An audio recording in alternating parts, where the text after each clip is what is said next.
Join us in Fireside Chat with world-renowned fashion designer Stella and co-founder of Maison de Mode, Hassan Pierre. Stella is the Haitian-Italian fashion designer and former model, whose cultural identity often provides inspiration for her eponymous label. Raised in Rome to Haitian mother Violet Jean and an Italian father, Marcello Navarino, Stella has established her signature aesthetic as a merging of the exoticism of her Creole heritage and the craftsmanship of her Italian roots. The result is classic feminine tailoring, cinched-in waist and dundle skirts, infused with bold tribal prints and color. She is a member of the Italian Chamber of Fashion and the only member of Afro-European background. Living and working in Rome, Jean is considered to be Giorgio Armani's protégé. Un giovane stilista perché è un personaggio che riassume in sé un po' diverso tipo di modi di essere. Lei è nata a Haiti, mi sembra, e ha un amore per questa sua terra, però lavora a Milano, vuole essere qualcuno nella moda, quindi ha l'occhio molto attento in moda internazionale. Alongside Stella will be Hassan Pierre. Starting as a Parsons School of Design student, where he studied design and management, Hassan Pierre launched his label reinventing high-end vintage fabrics before co-founding Maison de Mode. Maison de Mode is part marketplace that operates as a hybrid ethical fashion retailer that fuses brick-and-mortar experiences alongside a seamless online boutique specializing in unique ready-to-wear, fine jewelry, accessories, and home goods. They exist for the love of sustainability and fashion. In addition to several mini board positions, Hassan is a member of the 2020 CFDA Fashion Awards Guild. Without further ado, let's kick it up to Stella and Hassan for an exclusive deep dive into Haitian heritage and fashion. Stella, I just want to thank you for joining us here today on behalf of IET Community Trust. It's such a pleasure to have you. Thank you. Thank you, Hassan, for having me. Great. So I'd first like to ask you, what does Nula Pired, Still We Rise, mean to you? Throughout your career, you have embraced this, and how do you plan to do this in the future?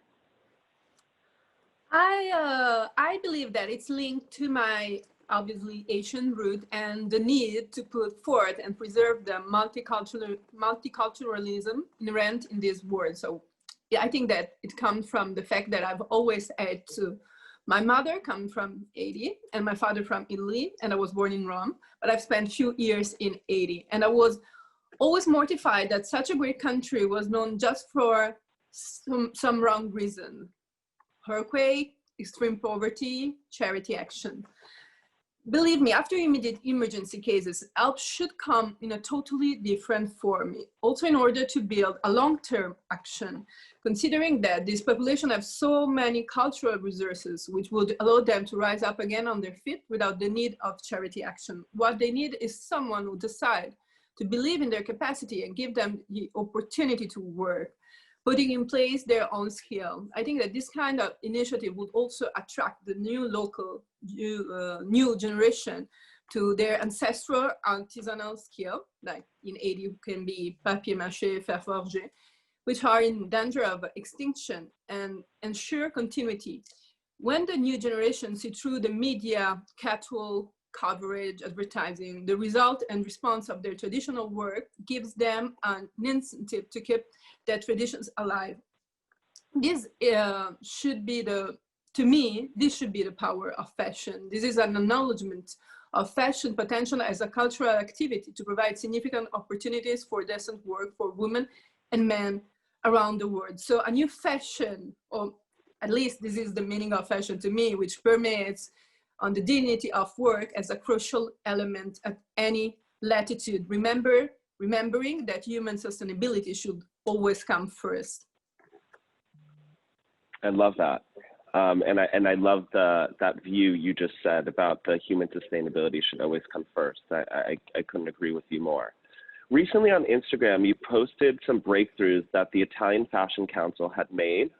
And you believe that some of those breakthroughs are a need for change. Could you explain that a little bit and what you meant by that? I think that we can linked also this point on my Haitian, to my Haitian roots. So you see that Haiti have a huge part in my life. So I think that it comes from my will and my determination to change something which are unsustainable at the moment, particularly in Italian fashion. I think that it comes from that Asians have never accepted change. So we were the first and only not only liberate ourselves from the chains of slavery, but also help many others to do the same.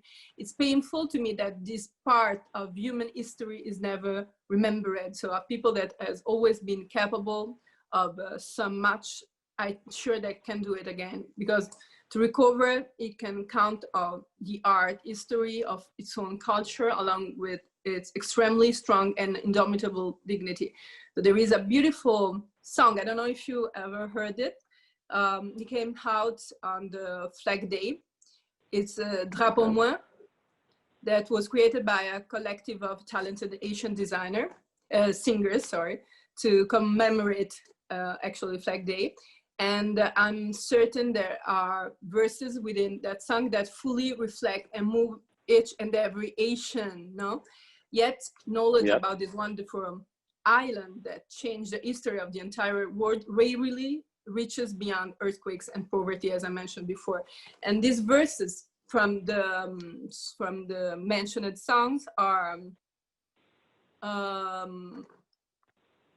my flag is a part of my skin. My flag represents a radical change in the history of humanity. My flag is she who reminds America and the entire world that the Asian people refuse to accept the notion that any human being would be enslaved at any place, at any time. My flag inspired Colombia's flag as well as Venezuela. And it isn't a fairy tale, it is a benchmark for history. And these words give me goosebumps. And I think that they reflect exactly my feeling and my vision on Haiti. I love that. So your Haitian blood, you know, it's really a part of you. It seems, you know, it's so representative in so much of what you're doing.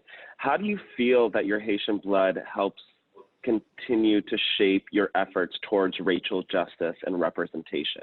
Do you really feel like it's a driving force there? I do think so. Because I see in my reaction, I often see in my reaction the reflection of my mother attitude, my mother reaction, actually. So I think I owe her a great part of even this demand for social equity that we put place in Milan during the Milan Fashion Week. And yes, I think that it comes from this part of my roots. I love that. And so moving into the future, what is your dream for Haiti? I know that it's in such an interesting place always, but what would your ideal dream for the country? I would like people, often when they ask me where I come from, and I explain that I'm half Asian or half Italian, and people often react like, "Oh, I'm sorry, you are Asian, or you come from Haiti, such a poor country."